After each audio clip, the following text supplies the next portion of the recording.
예수님께서 이제 고난주간 목요일에 행하신 일입니다. 이제 제자들의 발을 닦아 주시는 일을 하셨어요. 그래서 예수님은 그 십자가를 지시기 전에 제자들과 이제 마지막 식사를 하죠.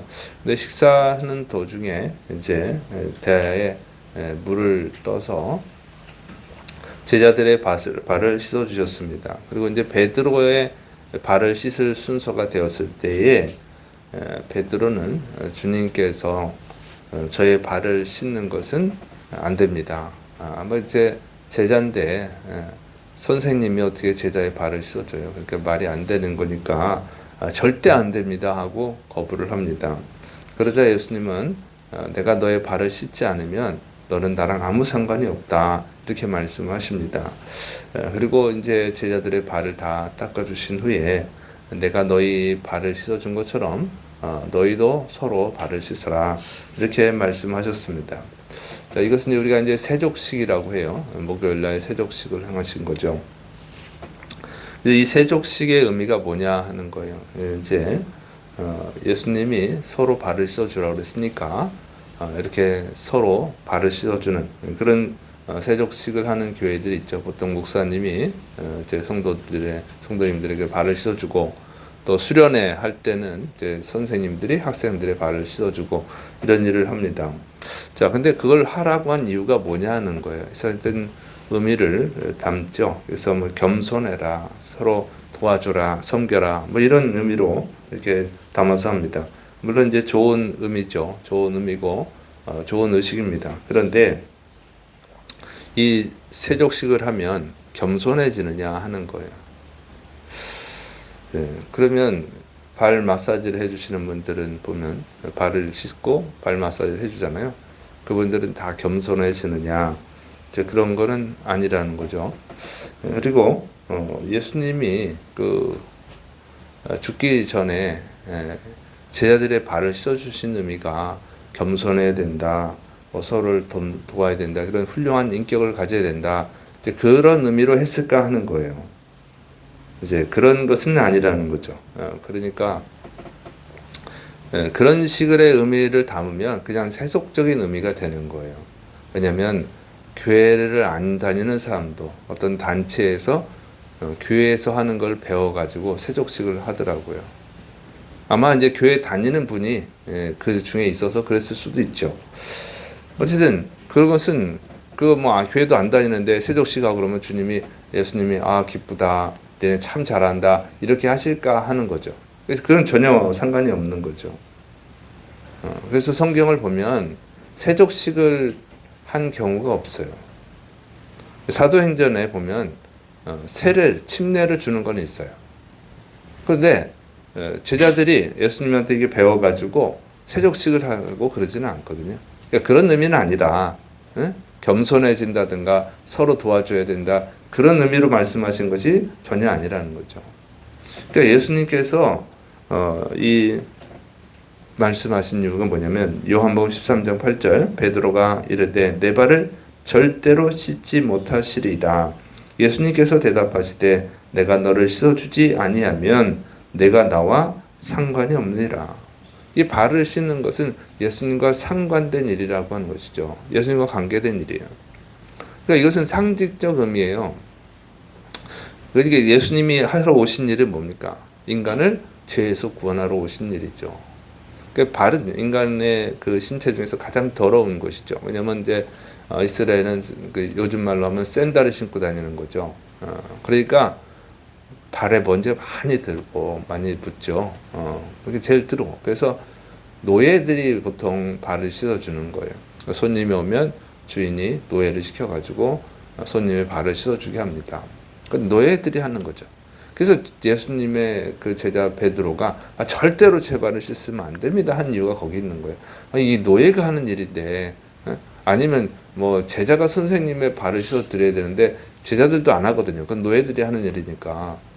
근데 어떻게 선생님이신 예수님이 제 발을 씻으십니까? 그건 절대 안 됩니다. 그런 거예요. 그런데 이것은 그냥 발을 씻는 의미가 아니라는 거예요.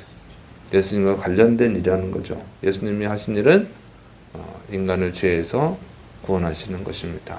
그러니까 그건 상징적 의미예요. 응? 발을 씻는다는 것은 예수님이 인간의 죄를 씻어주시는 분이다. 인간을 구원해주시는 분이라고 하는 것입니다.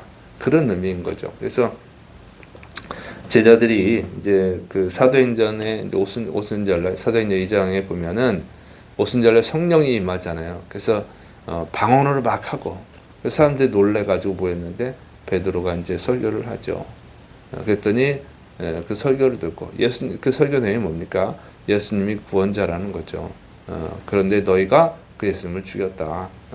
그러니까 이제 그 얘기를 듣고 그 모인 사람들이 막 마음에 찔려서 괴로워하잖아요. 어떻게 하냐? 어떻게 해야 되냐? 그때 이렇게 말씀하죠. 사도행전 2장 37절 38절 그들이 이 말을 듣고 마음에 찔려 베드로와 다른 사도들에게 물어 이르되 형제들아 우리가 어찌할꼬 하거늘 베드로가 이르되 너희가 회개하여 각각 예수 그리스도의 이름으로 세례를 받고 제사함을 받으라 그리하면 성령의 선물을 받으리니 이렇게 말씀하고 있습니다. 자, 그래서 뭐냐면 회개하라는 거예요. 회개하라고 회개. 그러면 회개하고 예수님의 이름으로 회개하고 세례를 받으면 성령님을 받는다. 구원을 받는다. 이렇게 말씀하고 있어요. 그래서 그것은 회개의 의미다 하는 것이죠. 예수님과 관련된 일이에요. 그래서 예수님과 관련 없이 그냥 무조건 섬긴다, 성도를 도와준다, 섬긴다, 겸손해진다 그런 의미로 하는 것은 그거는 별개의 문제입니다. 그것은 진짜 본질이 아닌 거예요. 그러니까 그렇게 하다 보면은 그냥 종교 의식을 하는 거죠. 그냥 종교 의식만 하고 끝나는 거예요. 아무 상관없는. 그래서 그게 아니고 우리 예수님은 죄를 용서하기 위해서 오신 거예요. 그래서 우리는 예수님을 믿고 회개해야 되는 줄을 믿으시 바랍니다. 그래서 오직 예수님만 구원자라고 하는 거예요. 오직 예수님만 우리의 죄를 용서하시는 구원자다. 이걸 말하는 것이죠. 그래서 이것을 너희가 서로 발을 씻으라 그 얘기는 이것을 증거하라는 것입니다. 오직 예수님만 당신의 죄를 용서할 수 있다. 예수님 믿고 구원받으라. 이 얘기를 하라는 거예요. 복음을 전하라고. 그것을 그러니까 전도하는 거예요. 전도하라는 것입니다. 그리고 전도해서 이제 교회 왔을 때 그 성도들을 잘 가르치라는 것이죠. 그리고 인간은 잘 넘어지잖아요. 서로 씻으라는 것은 서로 구원하라는 거예요. 서로. 그래서 넘어지지 않도록 붙들어주고 기도해주고 말씀을 가르치고 이것에서 구원에 이르게 하는 것인 줄을 믿으시기 바랍니다. 이것을 잘 감당해야 돼요. 발만 열심히 닦으면 뭐 하겠어요. 그 하나의 이벤트로 끝나는 거지. 발 세족식도 저도 학생들 상대로 많이 해봤지만 그렇다고 해서 애들이 변화되는 것도 아니고 어떤 아이는 감동도 받긴 하지만 재밌다고 웃기도 하고 별 의미가 없어요. 그러니까 그 의미를 담아야지. 오직 예수님이 우리를 구원할 수 있다. 그런 의미를 담아서 세족식을 하면 그것도 복음의 증거가 되는 거죠. 이런 의미가 아니면 할 필요가 없습니다. 그냥 무슨 섬기는 거는 회사에서도 하는 일이니까 그런 일은 중요한 게 아닙니다. 그래서 우리는 오직 예수님만 구원자다. 그리고 당신은 죄인이다. 예수님을 믿고 회개해야지만 구원받을 수 있다. 이 복음을 전해야 될 줄을 믿으시 바랍니다. 그리고 좀 믿음이 연약한 성도 잘 붙들어서 그 사람이 예수님 믿고 구원받을 수 있도록 도와주는 것. 그것이 이제 중요한 것입니다. 자, 그래서 여기서 또 중요한 것이 뭐냐면 예수님이 가룟 유다의 발을 씻으셨다는 것이죠. 그런데 가룟 유다가 어떤 사람입니까? 예수님 팔아먹은 자잖아요. 근데 예수님이 그걸 몰랐느냐? 그렇지 않다는 거죠. 요한복음 12장 10절 11절 예수님께서 이르시되 이미 목욕한 자는 발밖에 씻을 필요가 없느니라 온몸이 깨끗하니라 너희가 깨끗하나 다는 아니니라 하시니 이는 자기를 팔 자가 누구인지 아심이라 그러므로 다는 깨끗하지 아니하다 하시니라. 그래서 예수님은 가룟 유다가 예수님을 팔 것을 다 아셨다고 하는 거예요. 그런데 그 예수님을 팔아먹을 그 가룟 유다의 발까지 씻어 주셨다는 것입니다. 왜 그렇게 하셨을까? 여기서 이제 뭐라고 말하고 있느냐면 예수님이 자기에게 나온 제자들을 사랑하시되 끝까지 사랑하셨다. 그래서 끝까지 사랑하셨다. 예수님은 끝까지 사랑하시는 분이라는 거죠. 여기서 끝까지라는 의미는 뭐냐면 완전이라는 뜻이 있고 그다음에 죽기까지, 목숨이 끝나기까지라는 뜻이 있어요. 그 예수님은 십자가에서 죽는 마지막 그 순간까지 제자들을 사랑하셨다는 거예요. 자기들한테 나온 제자들을. 그것이 완전한 사랑이죠. 그 사랑은 뭐냐면 기회를 주는 거예요. 그러니까 예수님은 구원하러 오셨잖아요. 구원 받을 수 있는 기회를 예수님이 죽기까지 주신 거죠. 그것이 주님의 사랑입니다. 그래서 가룟 유다의 발을 씻어 주신 거예요. 마지막까지 최선을 다하신 것이죠. 예수님은 완전하게 하신 거예요. 완전하게. 그 발을 씻어 주면 보통 사람은 그 제자 베드로가 놀라잖아요. 어떻게 선생님이 제 발을 씻으십니까? 양심에 찔리잖아요. 가룟 유다가 양심에 찔려가지고 회개하기를 바라신 거죠. 어쨌든 주님은 끝까지 그에게 구원의 기회를 주신 거예요. 그런데 가룟 유다가 거부한 거죠. 그래서 이것은 뭘 가르쳐 주냐면 예수님은 가룟 유다가 배반할 것을 아시면서도 예수님을 팔아먹을 것을 아시면서도 그에게 구원의 기회를 주셨다는 거예요. 끝까지. 그럼 우리는 누가 예수님을 팔아먹을지 어떻게 합니까? 모르는데. 모르는데 괜히 지레짐작으로 구원의 기회를 안 주면 안 된다는 거죠. 저 사람은 안 될 거야. 이렇게 하면 안 되고 우리가 끝까지 구원의 기회를 줘야 될 줄을 믿으시기 바랍니다. 그래서 편견을 갖지 말고 복음을 전해야지.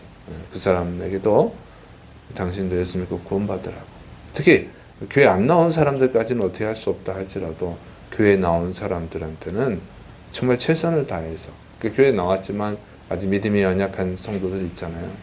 그 사람들에게 최선을 다해서 복음을 전해야 될 줄을 믿으시기 바랍니다. 그래서 성도들, 여러분의 구역원들을 돌볼 때 다른 걸 보지 말고 구원받아야 될 대상으로 생각해서 그의 발을 씻어주는 마음, 그게 뭐예요? 예수님 믿고 구원받으라고 하는 그 심정. 주님께서 우리에게 기회를 주셔서 우리가 예수 믿고 구원받은 거니까 그것을 생각해서 그 영혼을 구원하기 위해서, 그 구역원을 구원하기 위해서 최선을 다해야 될 줄을 믿으시기 바랍니다. 그것이 주님이 원하시는 거예요.